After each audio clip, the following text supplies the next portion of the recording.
The history behind America's obsession with ice cubes.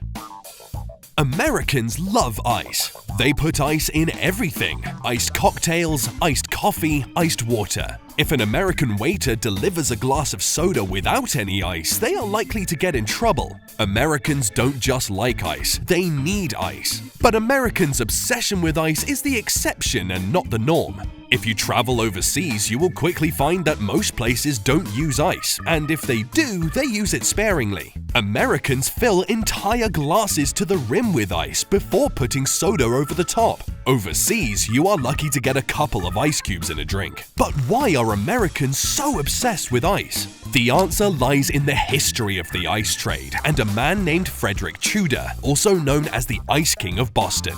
In the early 19th century, ice was primarily used for preserving food and medicine. It wasn't used in drinks because it wasn't readily available. But Frederick Tudor saw an opportunity.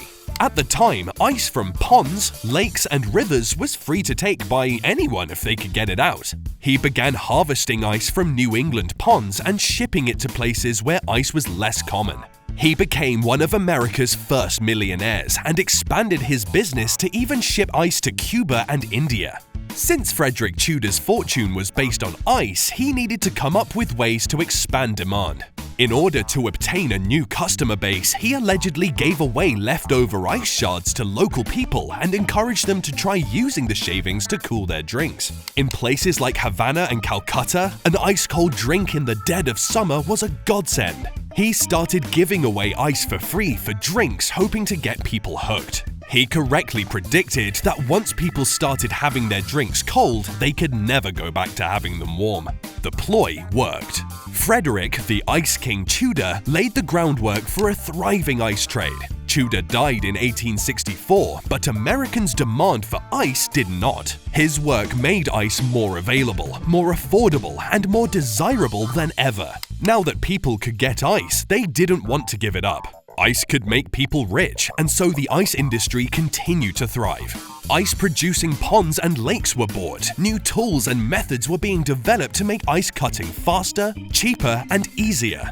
Profits grew, and so did demand. The result was an American populace that became completely addicted to ice. No one thought about putting ice into drinks until an ice salesman decided to create a market for it. It is no wonder that Americans fell in love with ice to such a high degree. It was born out of everything Americans love. Americans love trying something new and novel, even if it is a little stupid. Americans love capitalism. Americans love entrepreneurs. Today, Americans love ice. And it all started because a man wanted more people to buy ice that he was cutting out of small ponds in New England.